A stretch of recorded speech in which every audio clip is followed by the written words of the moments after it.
What's the matter? What is it? It's another case for Nick Carter, Master Detective. Yes, it's another case for that most famous of all manhunters, the detective whose ability at solving crime is unequaled in the history of detective fiction, Nick Carter, Master Detective, presented by the three great Linex home brighteners, Linex Clear Gloss, Linex Cream Polish, and Linex Self-Polishing Wax, created by Acme, America's great producer of Acme quality paints.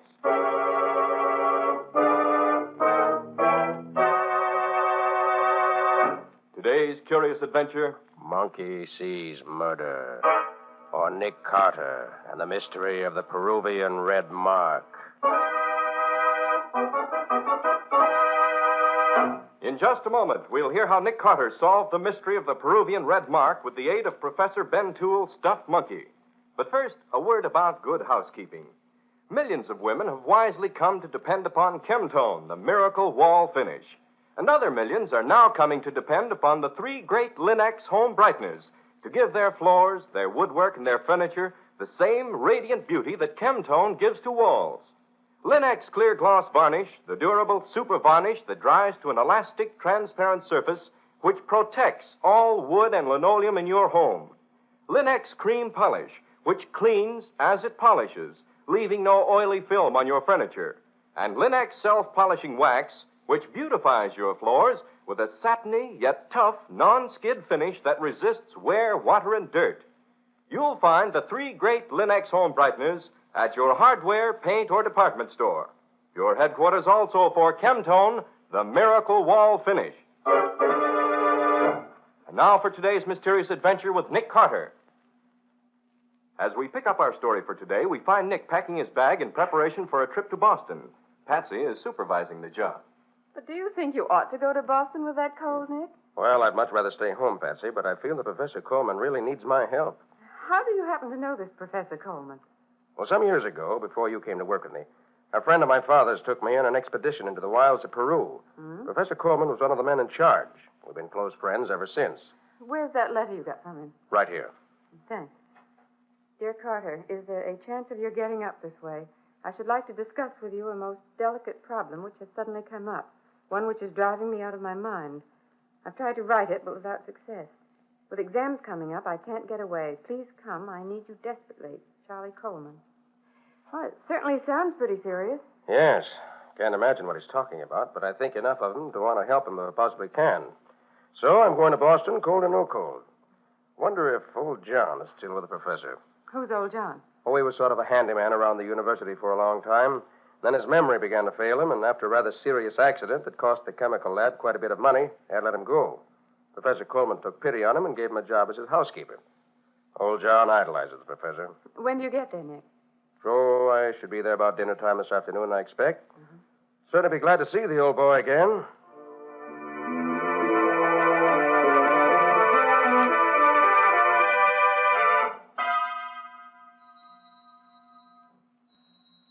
Suppose I should have phoned before coming. Stupid of me. Door's open. Not even latched. That's odd. Anyone home? You here, Professor? Hello? Well, guess I might as well go in and wait for him. Professor! What on earth? Shot. Right through the head. Not long ago. John! John! Well, obviously, it's a case for the police. Operator. Police headquarters, please. Police headquarters. Yes, sir. Who's there? Oh, it's you, John. Yes, sir. Oh, how are you, Mr. Carter? Police headquarters, Sergeant Donnelly speaking. This is Nick Carter, Sergeant. I want to report that Professor Coleman of 4873 Beacon Street has been murdered. I just found the body. Don't leave the house. I'll have someone up there right away. I'll wait. Goodbye. Did I hear you saying on the phone that he was dead? Yes. Where have you been, John? Well, I've been out. Yes, I know, but where? Well, he said for me to go over to Logness Hall to a lecture. He ain't really dead, is he? You're just saying that, ain't you? He told you to go out. Why? Well, I don't know. Maybe he was expecting company. He told me to go. Whom was he expecting, John? Well, I don't know. Maybe the man who was here twice already asking for him. The man who looked kind of like the professor himself. I see. John, tell me, Do you know anyone who would want to kill the professor? Oh, no, sir. No, indeed. Or what about this man who looks like him, who came here twice, you say? Oh, he just came. The professor was out each time, so he went away. Did he leave his name? No, sir, he didn't. Just looked sad and went away. You told Professor Coleman about this man, didn't you? Oh, yes, sir. And what did he say when you told him? Well, he seemed sort of troubled, sir. He kept asking me what the man looked like and what he said and what he did and all like that. You think the professor was afraid? Well, I don't know. Maybe a little. Oh, I'll go let him in, Mr. Carter. All right, men, wait here. I'm Captain Jeffrey, Police Department. You the man who phoned us? Yes, I'm Nick Carter, an old friend of the professor's. His body is in the living room there. Okay, thanks. We looked the place over. Then I'd like you to tell us what you can about it. Wait here, will you?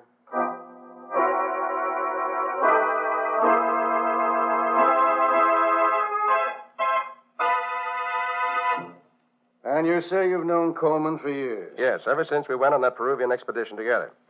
I only stayed there a few months, but Benjamin Toole, the head of the expedition, and most of the others stayed on until their work was finished. Well, Mr. Carter, if there's nothing else you can tell us, we'll be getting back to headquarters. You're going to be in the city for a while? Yes, at least until this is cleared up. Where'll you be? I imagine Ben Toole will want me to stay with him when he knows I'm in town. He generally does. I see. You can get me there if you want me.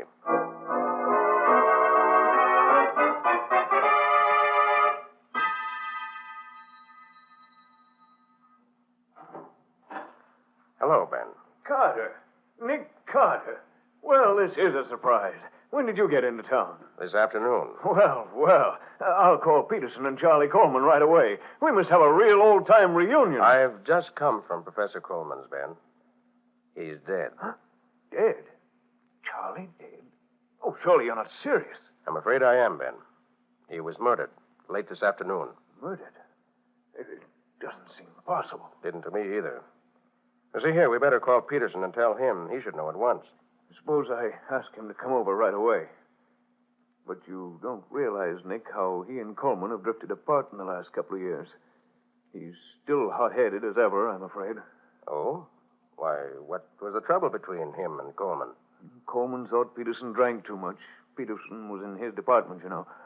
And Peterson thought it was none of Coleman's business what he did outside of ours. Once they actually came to blows, very briefly. I see.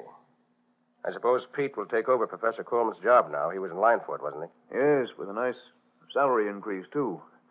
Well, I'll give him a ring when he gets here. You can tell us both all the details.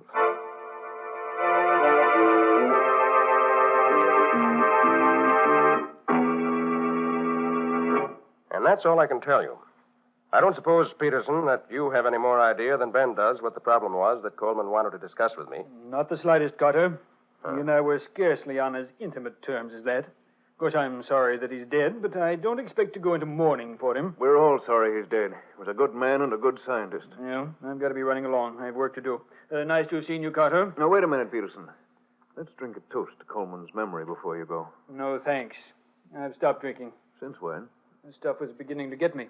I was beginning to do things without knowing it. You've changed, Peterson. Things like that didn't used to worry you. Yes, I know. Guess I'm getting older. Well, good night. I'll see you again if you stay around a few days, Nick. I'll let you out if you must never go. mind, Ben. I know my way around here. Good night. You'll stay here with me, of course, Nick. We're glad to, Ben. Rather hoped you'd ask me. Before we turn in, I'd like to show you the work I've been doing. My book on the expedition, you know. Oh, yes. How's it coming along? Nearly finished at last. It's been a terrific job to correlate all that material that we gathered in that year in Peru. It's not the money I'm after, you know. It's recognition. Recognition for all those months and years of hard work and perseverance. I'm getting old, you know, and I may not have... What is it, Ben? Look here. All over my manuscript. These red marks. Oh, what do they mean? You know what this is, don't you? The mark that's scrolled all over these papers? Why, it looks like a big red letter F. Is it?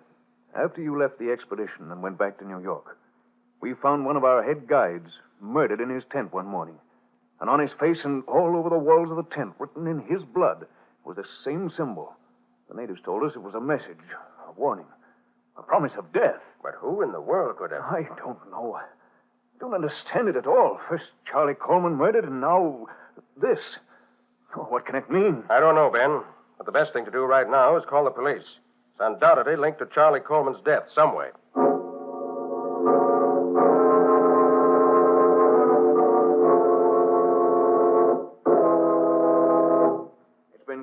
days now, Nick, since Charlie was killed and my manuscript was mutilated.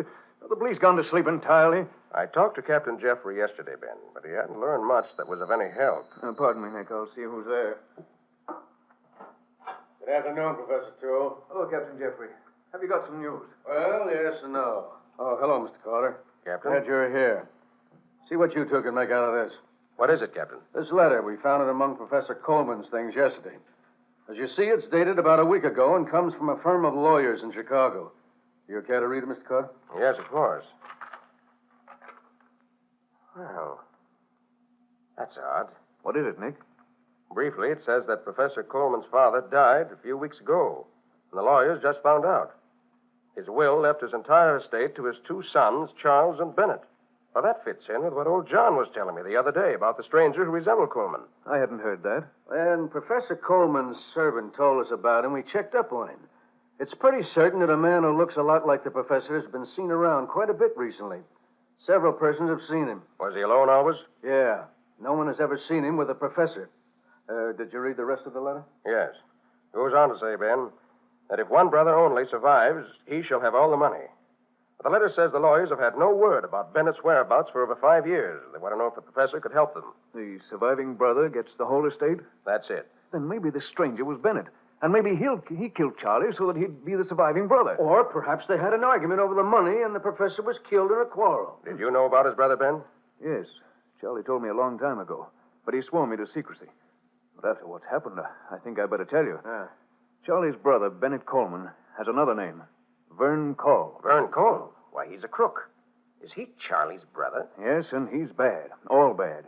He recently escaped from a Carolina prison after serving 3 years of a long sentence for armed robbery. Well, that's the answer to the whole thing right there. As this Bennett was a fugitive from justice, he knew he couldn't collect his share of the money without being caught. So he made tracks here to see his brother. They had an argument. That's impossible. Why? Bennett couldn't have come here for his share of the money. Because he was seen here in town before Charlie got the letter telling of their father's death. Well, maybe I was wrong about the motive, but I'm right about him being the killer. That delicate situation the professor wrote you about could very well have been because Vern Call was hanging around. And that would have been very delicate for a professor in a college like this. You make it sound very simple, Captain. Well, it is simple, so why complicate it? Our job right now is to find Vern Call. I'll get out an alarm for him immediately.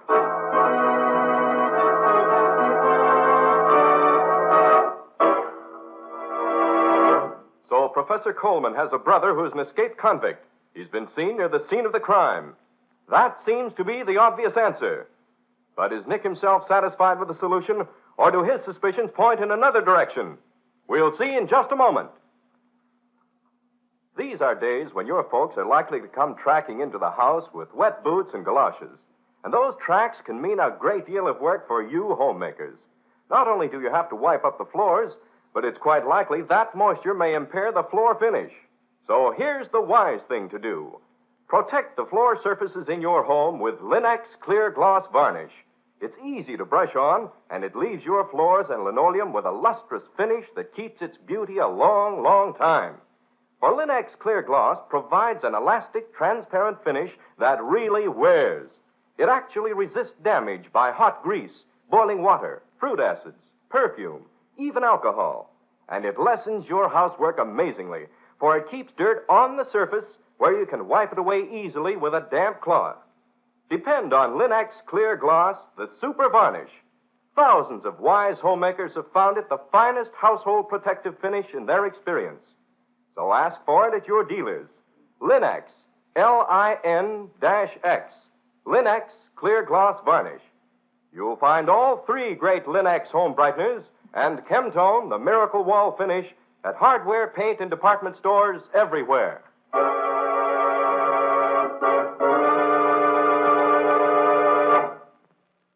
Now, back to our story. As we pick up our story, it's about 10 o'clock in the evening. Nick and Professor Ben Toole are sitting in the professor's study.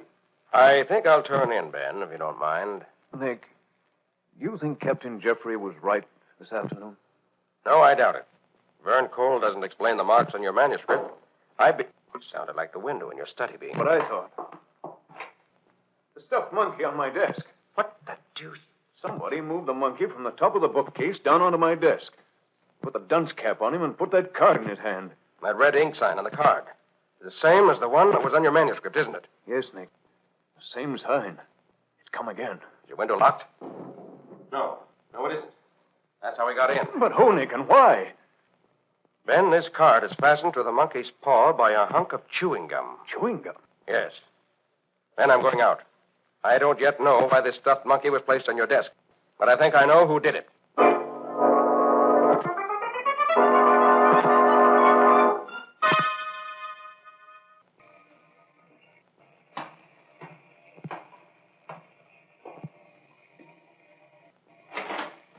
I've been waiting for you, Nick. Come in quick. You're soaking wet. Peterson was here. Just left a few moments ago. I phoned him to come over after you went out.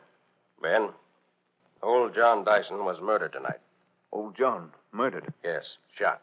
Same as the professor was. I knew it. I could feel it in the air. How did you happen to go there? Chewing gum that fastened that card to the monkey's paw was scented with clove. And old John chews clove-flavored gum all the time. You're soaked through, Nick. You already have a bad cold. Would you like some coffee? Peterson and I had some. There's a little left. It's still quite hot. Yes, I think I would, Ben. I feel pretty down just now. Let me hang my coat up. But, Nick, what's back of all this? Vern Cole surely wouldn't have any reason to kill old John, too. I wish I could answer that, Ben. I have a general idea of what's going on, but I can't make it sound sensible. Second cup of coffee was just what I needed. I think if you don't mind, Nick, I'll go to bed. I'm all in. Certainly, Ben. Run along. I'll sit here for a while and finish my coffee and try to think things out.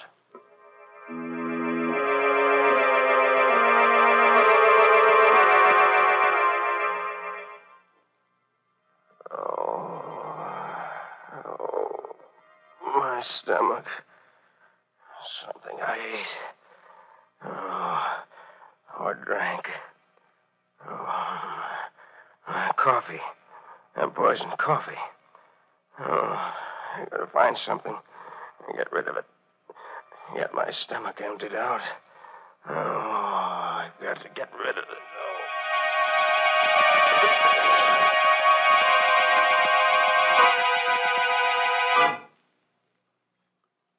How are you feeling now, Ben? A little better. We nearly died, Nick. Don't I know it? Feel sure that if I'd retired at a reasonable hour, I should have died without ever getting out of bed. But fortunately, when the poison took effect, I was still sitting in the study. I managed to get to the kitchen and find some mustard and eggs and warm water and got cleaned out. Oh, if you hadn't hauled me out of bed and treated me, I don't think I could have made it. I couldn't move when you found me. What caused it, do you suppose? It must have been that coffee you made, Ben. I didn't make it. Peterson did. Peterson made it. Yes. I poured us each a cup from what was left. Ben, I'm going over to the chemistry lab and analyze that coffee we drank. See if there's anything in it except coffee.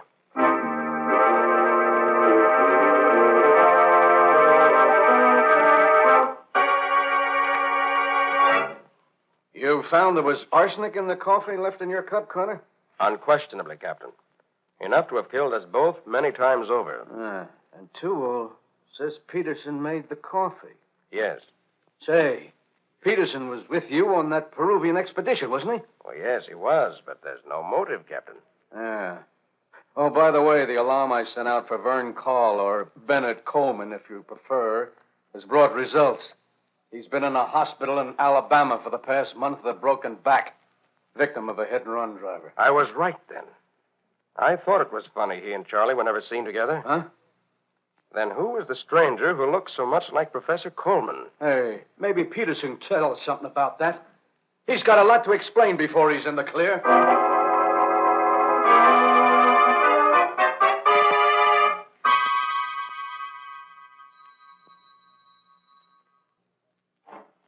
Oh, Captain, come in. I just got here myself. What's this all about, Carter? Why did you want me to meet you here at Professor Coleman's residence? A hunch, Captain Jeffrey. Yeah? See, it's like this. After I left you this morning, I got to thinking. And suddenly things began to fall into place. That was when I called you and asked you to meet me here. I need one more piece of evidence, and I hope we'll find it here. What are you going to do, Carter? I want to go through old John Dyson's things. May take time, but I feel sure it'll be worth it.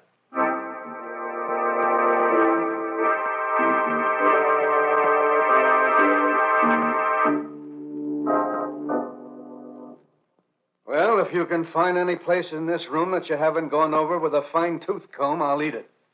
The only place you've missed is that old tobacco jar over there. That's right. And old John didn't smoke. Here, I'll dump it out here on the table. Candy, chewing gum, few buttons, and, a sheet of paper. Well, is that what you want, Connor? I'll say it is. Come on. Let's show this letter to Ben Toole and see what he thinks of it. Then you can make your arrest.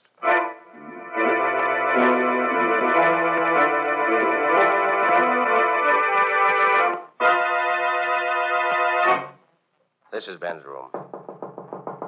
Come in. Oh, hello, Nick. Captain Jeffrey, have you found something? Yes, Ben. We found this. Here. I see. Where did you find it? In old John's room. In the tobacco jar. Tobacco jar. I didn't look there. I thought I looked everywhere. Even at murder, I was a failure. Like everything else. Yes, Ben, you've made a mess of your whole life, I'm afraid. You know what I did? Yes, I know everything. Well, I guess it's time for me to take over here.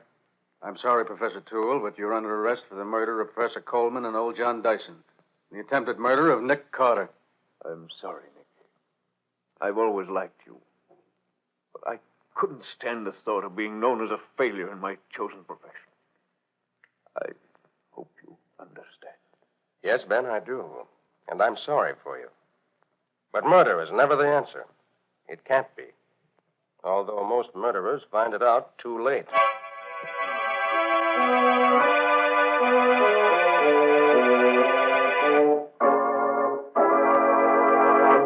Well, go on, Nick. You gave Professor Toole a letter to read. What did it say? It was a letter from Professor Coleman to me. One he wrote to me, but never sent. But what did it say? It was that he, Professor Coleman, had suddenly learned that the whole affair of the expedition to Peru was a colossal fake. What? Engineered by men who made a small fortune by selling us supplies and renting us the Indians we used as guides and porters. It was a gigantic frame-up, with fossils and other relics planted for us to find. Gee. It was done by men who knew the subject well enough to fool everyone at the time. And Coleman says it was only very recently that he accidentally discovered it. Oh. He investigated further and found that it was true. Ben Toole was writing his life's work on the basis of a fake lot of evidence. Ben must have known it, of course, but must have decided to go through with it rather than admit the truth. Gosh, what a terrible thing it would be to find that the biggest thing in your life was phony. Exactly, Patsy. So terrible that when Ben found Coleman knew, he resolved to kill him before he could tell anyone. So he made himself up to look like Coleman and hoped to be taken for his brother. But they were never seen together. That was my first clue. Oh? Then, having set the stage that way, and knowing that the brother, being an escaped convict, could not appear to defend himself, he killed Coleman. But, Nick, what about that red Indian sign on Professor Toole's manuscript? They weren't Indian marks at all, Patsy. They were plain, everyday F's. F? Ben never flunked a student except for cheating. And then always put a big red F on the paper. Oh. Well, old John found the letter Coleman wrote to me and didn't send, realized what it was, and kept it to torment Ben with.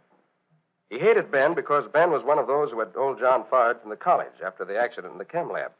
And he marked the manuscript himself to show he knew Ben was cheating. Oh, he must have hated him to do a thing like that. He did. And putting the dunce cap on the stuffed monkey and putting the card in his paw with the big red F on it was his way of rubbing it in. But he gave himself away with the clove-scented gum he used. And when I left Ben's house to go see old John, Ben knew where I was going and beat me to it. And, of course, poisoning the coffee was the really fatal mistake. You mean because you didn't die? No. Because he put a lot of poison in my cup, and only enough in his own to make him slightly ill. He drank a whole cup and was only barely sick, while I drank only a little of mine and nearly died. Oh, I see. So the poison couldn't have been in the coffee. It was put in the cups themselves while I went to put my coat away. And what was that delicate problem that Professor Coleman wanted to put up to you? Oh, Patsy, don't you see that yet? Well, I'm afraid not. Should I know? Well, I think so. Coleman simply wanted to consult with me as to whether he should tell the truth about Ben and his expedition, or let Ben get away with it. If he hadn't learned the truth about the expedition, he'd still be alive, and so would old John. And Professor Toole wouldn't be waiting for his execution. Very true, Patsy. Sometimes the things we learn by accident are the most important things in our lives.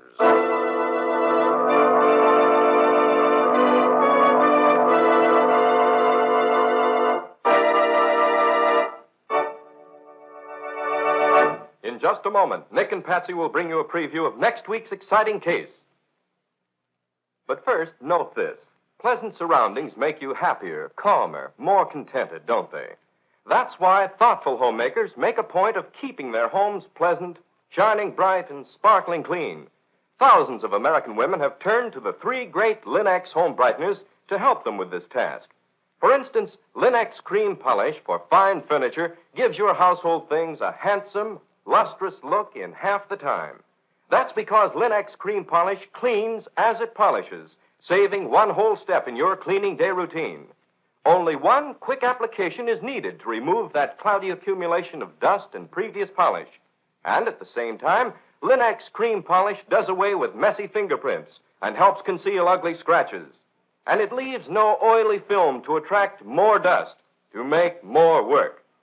There's no doubt about it. Linex cream polish is a really worthwhile shortcut to furniture upkeep. It's the modern way to protect your fine belongings. So make a point of asking your dealer for Linex cream polish. Get all three great Linex home brighteners. Remember, that's Linex, spelled Lin-X. You'll find them all. Linex self-polishing wax, Linex cream polish, and Linex clear gloss varnish at your nearest hardware, paint, or department store.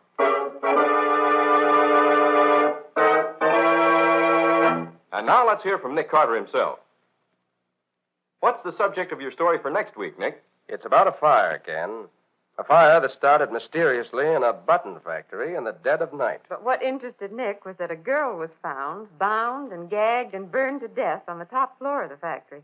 Yes, Ken, it was not only first-degree arson. It was first-degree murder. Sounds good. What's the title of the story? I call it Murder by Fire. Or the mystery of the midnight alarm. No more for now. Join us again next week for one of the most exciting stories in a long time. So long. So long, everybody. And so long to you both. We'll be looking forward to seeing you again next week.